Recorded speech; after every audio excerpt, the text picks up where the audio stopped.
You're about to listen to an episode of the Leadership Melting Pot podcast, brought to you by Lumerous. Engage with us as we dissect an aspect of leadership and see how you may apply some of what is shared across your business. Hi everyone, welcome to this episode of the Leadership Melting Pot. I'm Kate Stickley. I'm an inclusion and diversity specialist at St James's Place Wealth Management, and I'll be your host for today's session. I'm also co-chair of our Disability Network, and I'm a huge advocate for disability inclusion in the workplace. As someone with a disability myself, I know how important it feels to really feel like you can belong, you have a space, and you don't have to fit in, you can just be yourself. And I'm joining us today. We have three fantastic guests who I'll let introduce themselves for a moment. We'll be having a discussion exploring disability and accessibility in the workplace, and we hope that it will be a really engaging and informative discussion. So I'll start off by introducing our amazing guests. So perhaps if I go to Darren first, would you like to introduce yourself?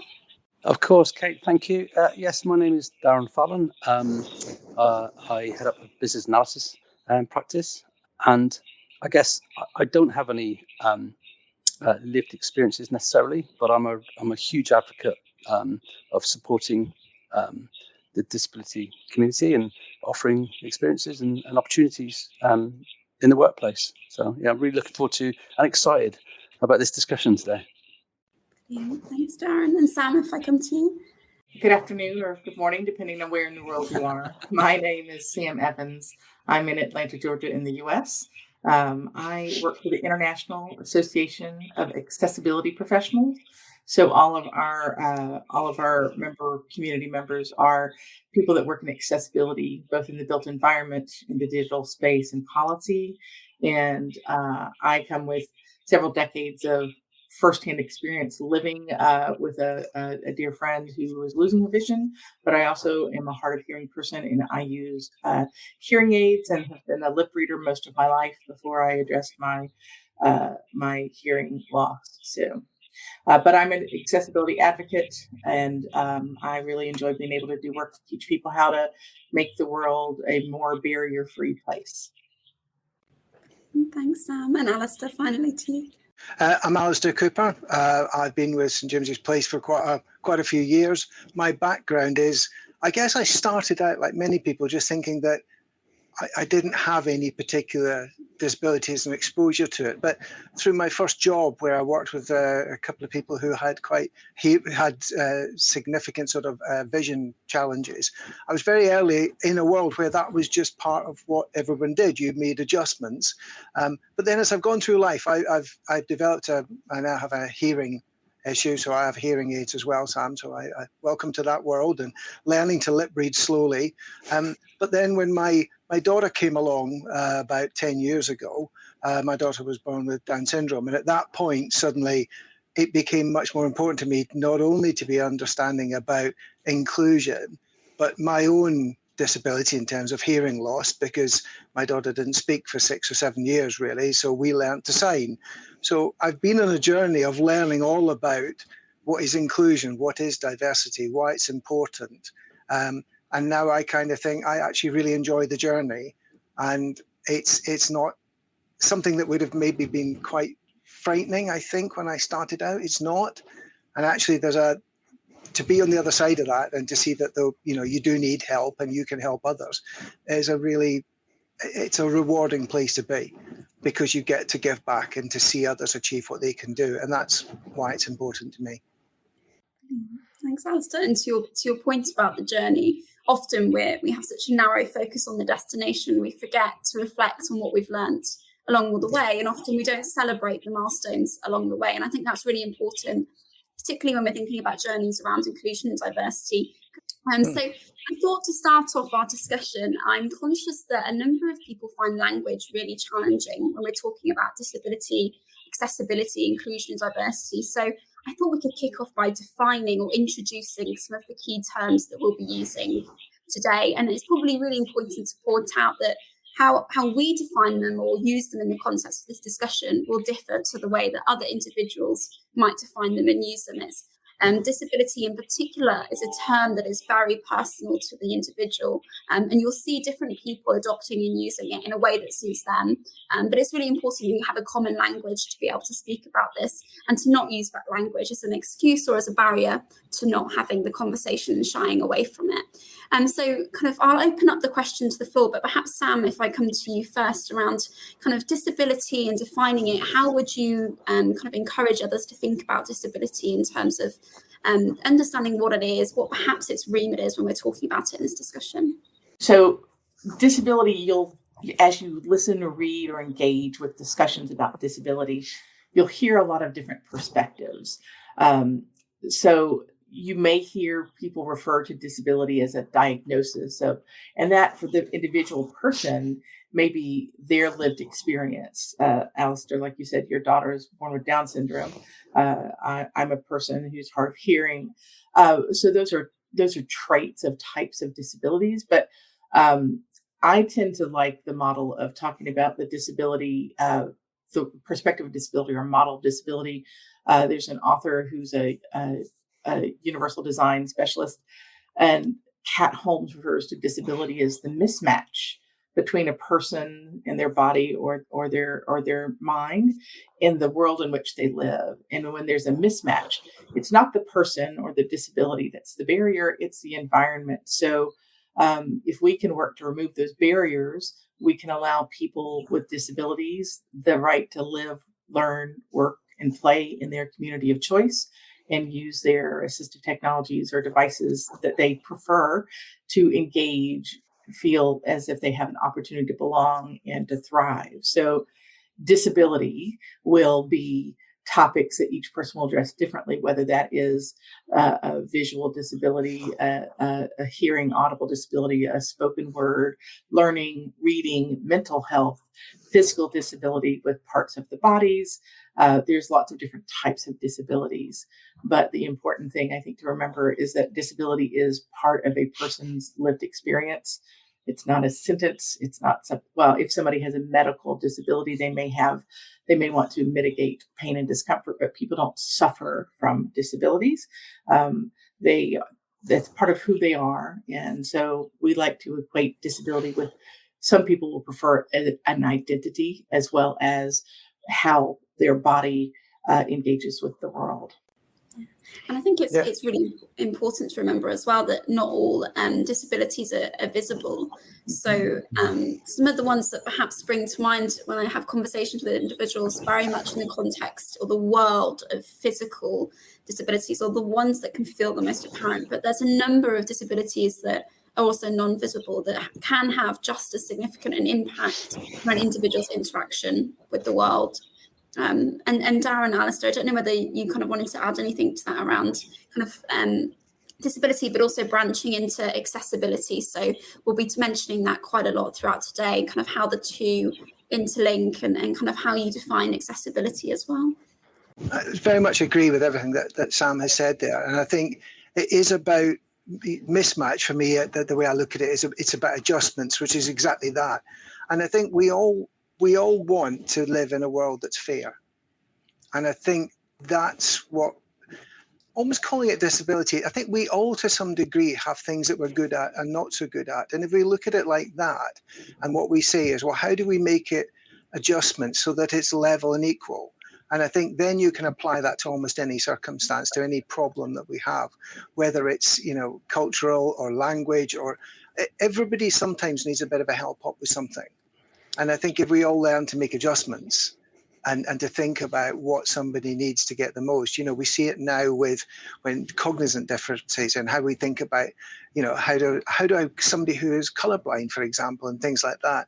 I love the fact you can now buy glasses for people that are colorblind so they can see color, and these are relatively simple things that we can do. And we fail to understand that sometimes all people need is a little bit of an adjustment and a little bit of, right, how can I do that? How can I make it easier?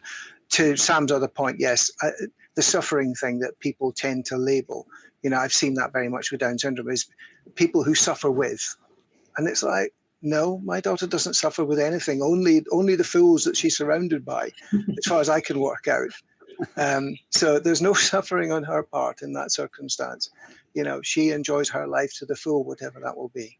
And I think just to add, for me, I guess it's about the language we use in terms of not being afraid and being bold enough to ask the question. I think intent is really important. So I might not use the right word to engage with somebody, but if you don't start to engage with somebody, mention what you said earlier, Sam, around language, but I think you have to be brave enough to engage with somebody and have that conversation and talk in terms of their disability. I think more often than not, some people don't because there is a fear factor. So yeah, I just think getting over that fear factor is the start of something really good, because it does open up a world of opportunity for everybody, really. And I think that's what the pandemic has shown us in lots of ways, which I'm sure we'll come on to later, Kate. Yeah. The pandemic's been a leveler, hasn't it? Absolutely, yeah. It's I don't know, and Sam, this is a question for you, really. One of the things I've found with virtual meetings is I do much better on hearing what's going on than I do sometimes in physical meetings, or certainly in those hybrid where some people are in the office, and acoustics in rooms is a terrible problem for people with, actually it's been a huge leveler. And in a lot of ways, it's taken away a lot of physical things that you might think about somebody. So I've seen lots of people meeting each other for the first time who've joined companies and, while they were virtual, and not realize that somebody is like 6'5" or 4'10" or whatever it is. And it's been a huge leveler. It's shown that actually there aren't really that many barriers to us all getting along and working together. I think one thing that we hope for everyone who works in disability and inclusion and accessibility is that we don't leave that behind if and when we move, forward when the virus is done or if it's done. But what there's a fear of is that people will toss that aside and quote unquote go back to what they called the normal, because what was quote unquote the normal does not work for a large majority of people. And the opportunities that have come about during COVID has allowed a lot more equity, allowed a lot more people to engage. And for those of us who work in international organizations, when we move beyond our local boundaries, the opportunities that virtual and hybrid offer when they are accessible, Kate will talk about what that means, is we have the opportunity to engage with so many more people without the barriers of cost of time and travel as well. So hopefully we'll be able to retain that as good humans and keep those benefits that we've learned about. Absolutely. Yeah. And I think your point, Darren, around intent is really important. So there might be some people listening today that are at the start of their journey and not quite sure what language to use or quite how to approach a conversation, but ensuring that you have the right intent and you communicate that intent up front, that there's some contracting. So being really open about, hey, I'm really quite nervous about this, but I'm curious to find out more. I'm here with good intent. Absolutely. And that curious minded approach, it comes across in conversation. And I think, you hit the nail on the head, Kate. The curiosity aspect that can unlock unlock a lot of barriers. It's interesting that the sessions. I was lucky enough last week or the week before to you invited me kindly to go and support some interviews in Gloucester for some multiple schools within the greater Wiltshire or Gloucester area for students that are have disabilities. And I was really nervous. And I've interviewed loads of times, but I was really nervous going there because I wasn't quite sure what I was going to see, hear. But what I left with was an unbelievable experience. What I got out of it was the students' honesty, 100% honesty. And how often do we hear that in a normal interview? You have to dig for that sometimes. So it was really good. And what was really intriguing at the end was on the application form, it kind of said, what is it? How would you describe yourself? What are your three abilities? And every student, it's about 40 students that came across. I think the top two were kind. They describe themselves as kind. They describe themselves as helpful. and interesting, or variations. And I thought, oh my God, we never see that on a normal interview form. And so I left there really invigorated for the day. It was a really good experience. Loved it. But I think it is those experiences of kind of those barriers of kind of, I'm not quite sure how to interact with people with disability. But I guess I'd encourage everybody to just throw yourself into it and see what comes out the other end. I guess that was my takeaway from that experience last week. And I'm certainly going to do more of them in the future. It's important also, I think, on the back of what you say, Dan, is to make time for people with disability to respond on their own behalf. I know we've moved on from the world where a waiter will come up and ask somebody else, what does the person with disability want? So we've been very lucky with our daughter, is that we've always asked her what she wants if we go out somewhere. So she always gets a chance to say what she wants, and that's really important. And that can be difficult for people, because people can be afraid to, ask a question, or because they don't know quite how to phrase it or how to get across. So language again is really important. But actually give people time to and let them, whatever the disability is. I always feel a bit awkward if somebody comes to ask me something and I can't hear what they say. That I get that. I'm like, right, okay, I've just got to go through this and keep until I can properly interact. So yeah.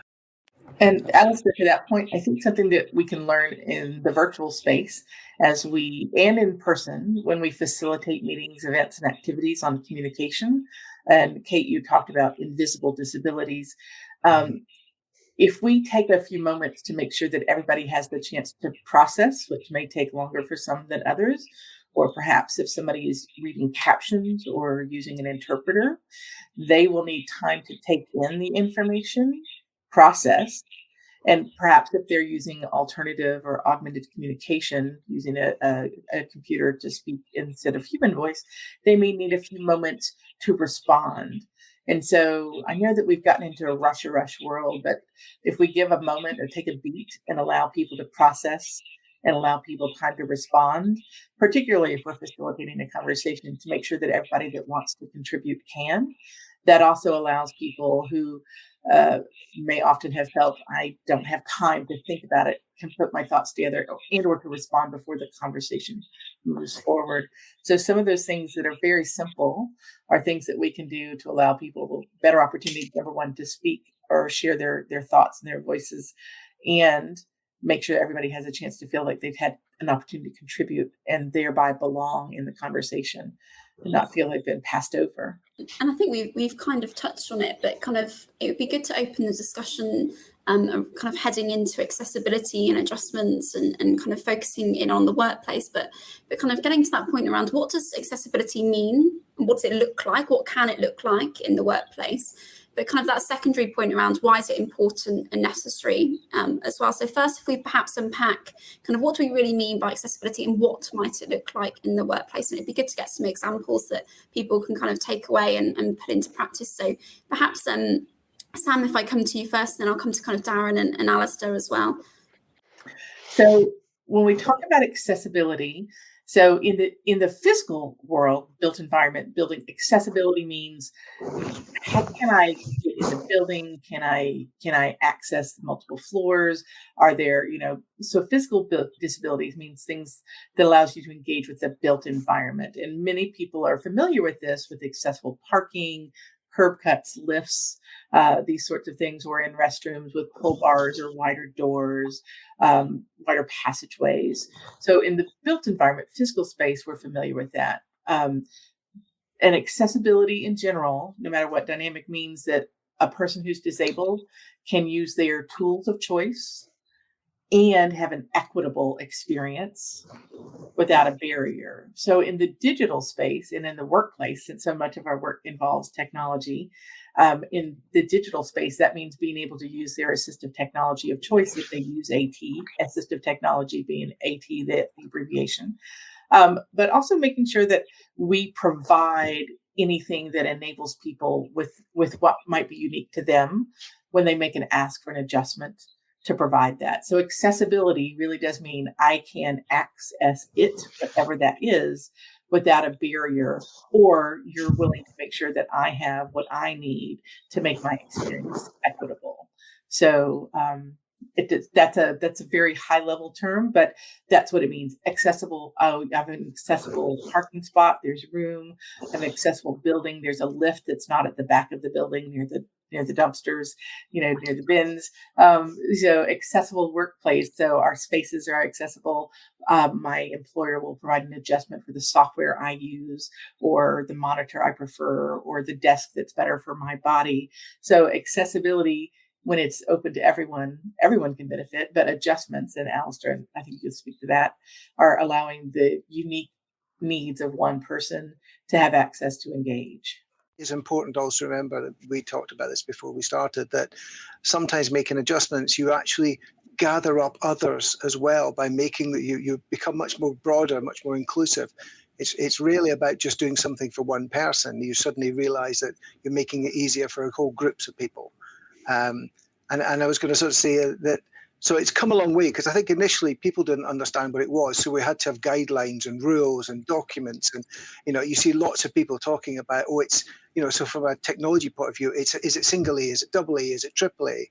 And I think possibly where we sometimes let ourselves down is that we focus too much on meeting a set of letters or numbers or a guideline without actually understanding why it's important, or where does it make a difference.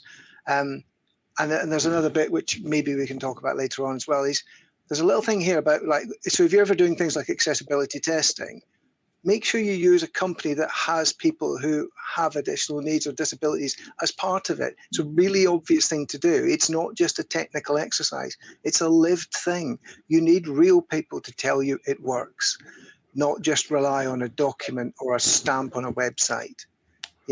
It's, have you got people who say, yes, that works for me? That's what's important. It's real people here. It's not standards and documents. It's about people. Yeah, ideally, when you do accessibility, you're wanting to optimize the human experience, because we're trying to make the world equitable for a human, a person, a real, living, breathing person. And Alasdair, you talked about testing. Compliance is often what people think is they want to work towards compliance, but we try to encourage people to understand that compliance is the starting block. It's not the goal, it's not the destination, and it really doesn't always have equitable terms with usability. So it's a process point, but it's kind of the starting point, not the end point. One of the things that I really wanted to unpick was how accessibility then correlates with inclusivity, and it's kind of come out in the discussion, but kind of that piece around how does accessibility allow others to feel included, like they belong?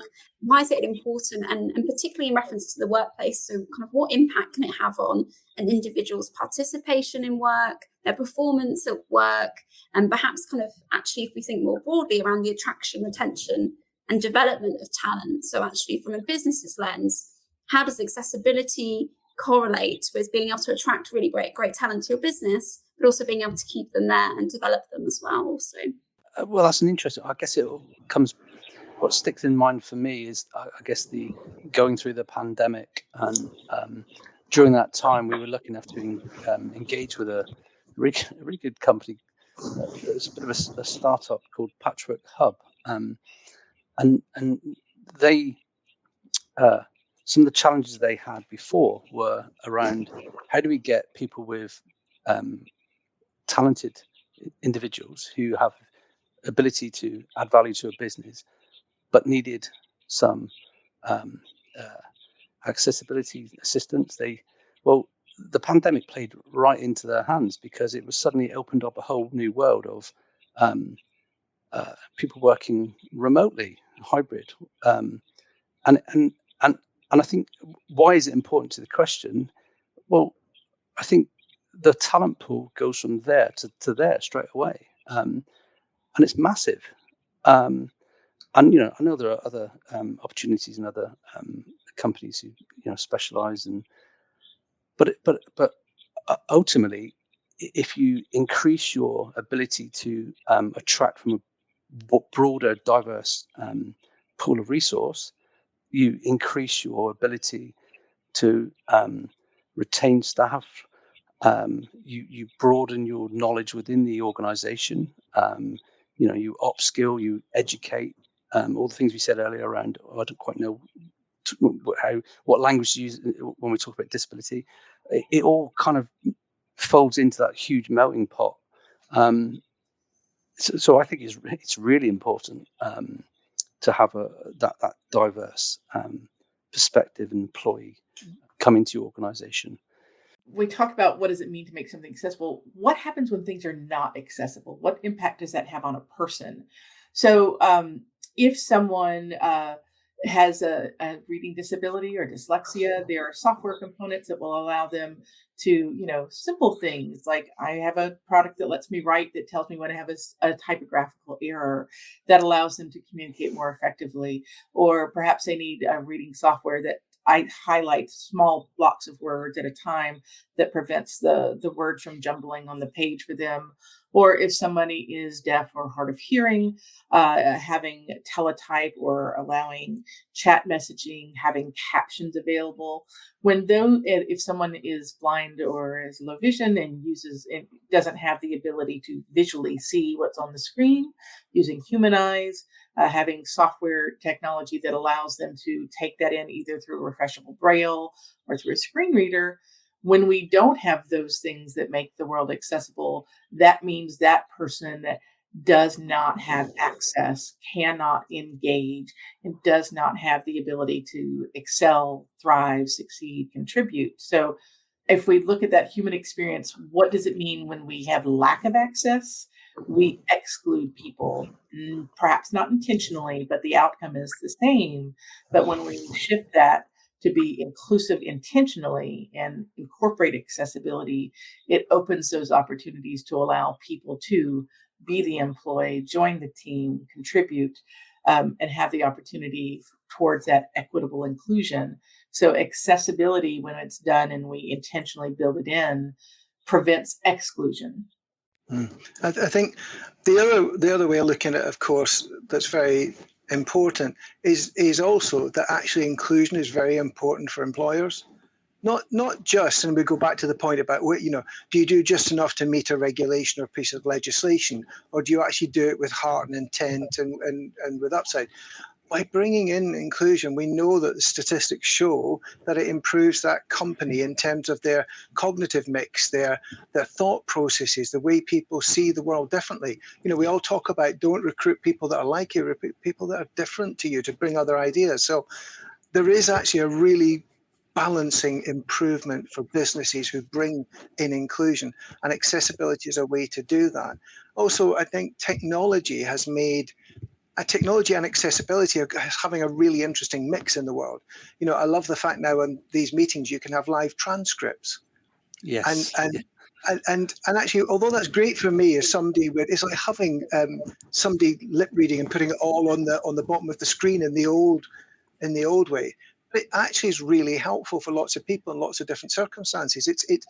Inclusion is about giving everyone that chance to be the best of themselves.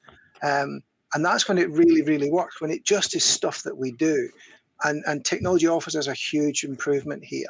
And I think also in cognitive terms as well. So if you think of accessibility, sometimes I really struggle with something. I'm looking at something and I can see there's a picture or an image, and I can't work out what the content is.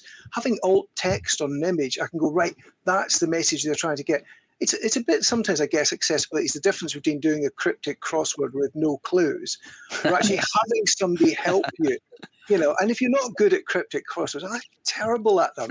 So having something that goes, right, this might be an anagram, this might be, and that's what we're talking about, is making those things easier for everyone to participate in. And by doing so, you get the benefit of different thinking. And that is more often than not what sets companies apart, is that ability to be more inclusive. It should be for their benefit. That diversity of thought is really, it's almost it's hard to define how the value add happens, but the different contributions from diversity of thought and approaches and how people untangle challenges and approach solution sets only comes when you have a variety of thought processes and people, which is huge. Alasdair, you talked about transcripts. Transcripts are the long form reading that has speakers' names and who said what, that comes in text that's longer than a caption to 2 screens. But that also covers bridges for people who might not speak our primary language as their primary language, to reinforce the intention of the words and have better concept and contextual understanding, as well as people with auditory processing. So things like transcripts serve so many people and improves the ability, for understanding and context and cognitive reading in other languages. So there's so many things that are served well by that one component of communication. What's interesting is sometimes I hear the challenge coming through around, well, we don't have anyone who requires any accessibility needs at the moment within the business, or we don't know if there is anyone. And to me, it speaks to that kind of old age argument around what comes first, the chicken or the egg. Actually, if you haven't got the right environment, if you haven't got the adjustments in place, of course, you're not going to have the individuals working as part of your business, because they wouldn't have seen it as a home for them. So actually, in some instances, it's about making the space, all those adjustments, even before there's anyone there that requires them, and really kind of signalling and making that commitment to yourself. Do we want to be known as a home for people with disabilities? Yes. Well, then let's make that home before they have to come here and do all the painting and decorating themselves.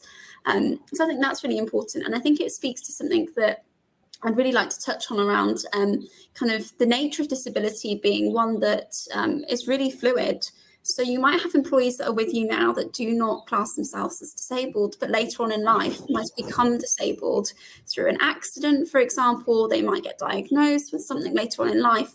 And actually, it's about how do you make those adjustments to make the workplace more accessible to them when it hadn't been kind of required before. I think that's something that's really important to consider as well. I don't know if anyone has any thoughts on that. No, I think you're right. I think it's just getting into the habit of good thinking and good practices, and just thinking about stuff. As you say, it's just making it open for all. And as you say, the vast majority of us at some point, if we live long enough, will have some form of disability or additional. So therefore, it is in our own interests to do this, because whatever that may be, whether it's with aging, your eyes or your eyesight, your hearing, physical, you may struggle later on to see. It's not someone else that you're looking after here. You're looking after yourself and your family and the generations that will come after you. And in some cases, it's the people who've gone before us as well, whether that's through the forces or something like this. There's a lot of people for whom disability has happened, as you say, during their lifetime. And it is important that we always keep that group of people being accessible and being included. So to me, I think it's just good thinking. The important thing, I think, Sam touched on it earlier, is we're never finished. There will always be more that we can do as we understand. And what's really important is the more we talk about it, the more we include people, the more we understand the different kinds of disabilities that people have.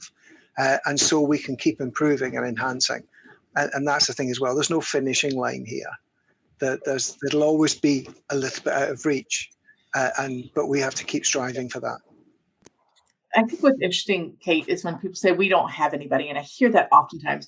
We have a very homogenous group of people, and I think this speaks to, we need to understand there's a great stigma, and oftentimes people are very afraid to speak about their disability, to be upfront because of the stigma, or being perceived as lesser than, or not wanting to have to ask for something special for themselves.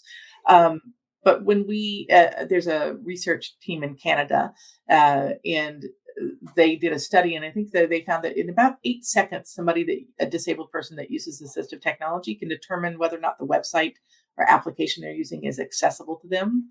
So 8 seconds is when you lose a customer forever. 8 seconds for somebody to determine this was not designed for me. When you go to a shop and there's a step, even if it's not a set of stairs, but a step up into a shop without a ramp, or a sign that says come around back to ask for the lift. And I myself, I didn't ask for accommodations. I learned to lip read at a young age as a way to not get called out in school for not paying attention when I couldn't hear. But so I didn't ask for accommodations for decades. but as a child, you're taught you're not listening, not paying attention. So I learned how to make my own adjustments for, how do I get past that? So we have to understand there's a stigma about disclosing disability that Yep. may prevent people in a group of even people we know. But there are ways that we can address things. So not color alone, like red, green color blindness. We talk about that. If we use words and shapes instead of just color alone, that will prevent that 8 to 10% of the male population that lives with color blindness not have to ask. But I oftentimes sit at tables with men in boardrooms and say, okay, I'm colorblind. So can you just tell me which one is the one that represents, quarter three? And but they may not have ever said out loud to their colleagues. So the stigma around disability, maybe, we don't have anyone that concept. I would challenge, and I promise they know somebody with an invisible disability or mental health that or migraines, or I forgot my glasses, so I can't really read Darren's name without my glasses. We all live and work in a world where we have So do you, on that point, Sam, do you think that we can all help by asking those curious, inquisitive questions and I won't say digging, that's probably the wrong word, but that's kind of what I mean. Is it the boldness around asking and bringing it to the fore to unlock that stigma? I think that's kind of how I see it. It's like say what you see kind of approach and sensitively and all those things, of course. But I think that's goes a long way to start to bring down those barriers, the stigma around. So I invite people to do things like clearly state what you've built in. Our meeting will have captions, whether it's automated or live.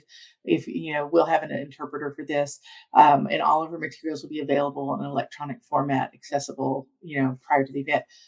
Is there any other way that we could, make your engagement more enjoyable or more equitable? If we've not included it in this thing, please let us know. Here are the accommodations we're able to provide. When we put forward things like, this material is available, you can find alternative text or text equivalents for the images. If we say those things, it's like, wow, I was thought about in advance. But say, I'm so sorry. I saw that you were trying, but it looks like you weren't. Do we need other audio? Would captions be better served for you? Should I get a TTY machine? What's your preferred method of communication? Yep. We can ask simple questions of people if they do not disclose, but just be aware people may not be interested in talking about it. But I think there's ways we could do it. Say, if somebody says, hey, I'm a person with a disability, how best can we make your workplace ideal for you? Disabled people are really ingenious and curious, and they solve problems in amazing ways. They're going to have a whole solution set of things they've thought about that you might not have yet. And I think it speaks to your point earlier before around kind of similar to yourselves growing up deaf. I overcompensated, so I learned to lip read, sign language, and the like. And often because I'd made my own adjustments, I didn't make anyone else aware that I required an adjustment. And I'll give an example. Actually, I wrote a blog piece around my experience with disability and shared it on my LinkedIn profile. And an old manager contacted me and said, I never knew that you were deaf. And they'd managed me for 2 years. And so I'd, for 2 years, been able to mask some of the challenges I'd faced because of the way I'd adapted. And actually, perhaps on reflection, if there had been, the culture had been fostered around me, where actually there was perhaps just a little bit more prevalent dialogue around disability and adjustments, and it had become kind of to the point Alasdair and Darren have made, kind of normal part of our language, perhaps I would have disclosed differently. And it's creating that culture where people can feel really safe to share. And I hate using the word disclose. It feels very formal. I like to use the word share. So kind of, I guess, a kind of final question and a couple of kind of closing comments then. So number one, what do you think are some of the best practices? So if someone's starting off, they're starting at the journey around making their business accessible, what are some of the simple things they could take away today? So really, what do you want anyone listening today to take away? It might be specific actions around accessibility adjustments, or it could be just thinking about kind of mindset, questioning. So I invite people in the workplace to consider your physical environment you can assess on the needs of an individual person. So, but for engaging, how do we do the tools? Digital accessibility is where we need to think about our process with our vendors and products and services that we purchase, whether or not they are digitally accessible. You can explore and learn a little bit more about that by just not using your mouse, trying using just your keyboard to navigate things on the web or applications. And it's not going to take you every block of text, but it'll take you every interactive field using your keyboard with tab and arrow keys. If things get skipped over that are really important, like your name goes here, but it doesn't hit there, then there's going to be a challenge with that. So explore digital accessibility to see if there's any ways that you can make improvements, or ask of your vendor partners before you do business with someone. Find out about their commitment to accessibility and how they can back that up. You don't have to be a technical whiz. You don't have to do code development, but that can make a big difference in choosing and reinforcing our partners that bake accessibility in instead of bolting it on later. Can make a huge difference in making our vendor space peer pressure positive by saying, I'm sorry, we can't do business with you because our commitment to inclusion includes accessibility. So learn a little bit about digital accessibility, watch those captions on the screen and see if they're the right words, if you have hearing to listen and read, and just be aware of the different experiences first and learn how to talk about disability. But in the digital workplace, if you have the opportunity to provide an adjustment when someone asks, it doesn't necessarily have to be a documented diagnosed disability for them to be able to excel. If somebody asks me for a vertical mouse, which means instead of me moving my hand sideways, that my hand rests on it like this so that carpal tunnel doesn't happen, that's a piece of equipment that makes their world better. Sometimes it's really simple. Yeah, quite great. I think for me, to answer Kate, I think it's always easier to build this in from day one. Mm-hmm. So that would be don't put it off. Don't think it's something you'll do later. To have inclusion from day one, it is such a small deviation from perhaps the journey you thought you were on. If you leave it and think, I'll do that in a year, I'll do that in 2 years, it's substantial amounts of work. So for me, just build it in from day one. It really isn't an additional challenge. If you think about setting up a business, you're going to get a building, get one with a ramp, get one that's accessible, get one that has safe places for disabled people, as a fire, whatever. Really, because it's just good practice to do so. I think there's another bit about including testing and validation as you go along. So depending what you're doing, ask yourself, right, how am I going to prove that I'm accessible? How am I proving that I'm being inclusion? There's a third one, which is to be proud of it as well. This is not something that you're doing because you have to. This is something you're doing because it's the right thing to do, and actually advertise it, make a statement around it, because that will attract very positive. It'll bring people to you, because for each person with disability, there's a whole family around them. So if you exclude someone with disability, you may exclude 5 or 10 people, because that's the perception they will have of you as a business. So it's very important. Build it in. It doesn't cost much, and it will make a difference. And I think then the other thing is, just as part of recruitment, just look at that, particularly when you start. How are you making sure that start of your business is inclusive? Because the people that you bring in, if they bring that with them, so you will, again, and that would be my point, start early, make it easy, because it can be. Sam, Alasdair, you've not left me a lot of room to add there. But what I would say is everything you've said, completely agree. I guess for me, it is that mindset, creating that environment for people to feel empowered enough to ask the questions, be bold, be brave. And yeah, it's that environment, that safe environment. Alasdair, I think what you said is really important. I love to watch, read, and learn about businesses who make their unique value proposition their commitment to inclusion. And when we talk about diversity in a lot of ways, some things are visibly, diverse, but companies should use that as a unique value proposition. It should be a marketing differentiator, and it's lovely when it's apparent. And so that really should be, hey, this is my bottom line, and this is how, I can show you how we do the things. Yeah, so be a leader, not a follower in this stuff. Companies always want to know what sets me apart, well, here you go. It's a very easy way. And there's no point doing such fantastic work if the individuals that benefit from it don't know that it's taking place. So if people don't know that you're a home for individuals with disabilities, then you're never going to be, because they just simply won't come to you. So I think that's a really great point. And Alasdair, you also touched around cost. I think it's really important to say that any forms of adjustments to enable accessibility often are low cost. They're very low cost and actually often low touch. And it's really important to discuss that with the individual themselves, because they've most likely been living with this most of their life or for a period of their life, and actually will be the experts on what works for them. So being guided by them as well, and by that individual, they'll be the expert on this. So try not to make assumptions. Try not to assume ability, but also assume some of the barriers that they might be facing. Actually, there's an individual that I know that kind of, from a kind of medical definition, might be defined as disabled, but actually does not identify as disabled themselves, because they don't simply see the barriers as being there. Actually, they feel like they can really overcome them, and they don't want that to be part of their identity. So trying to avoid assumptions, trying not to let things like cost seem like a barrier, because it's often really not the case.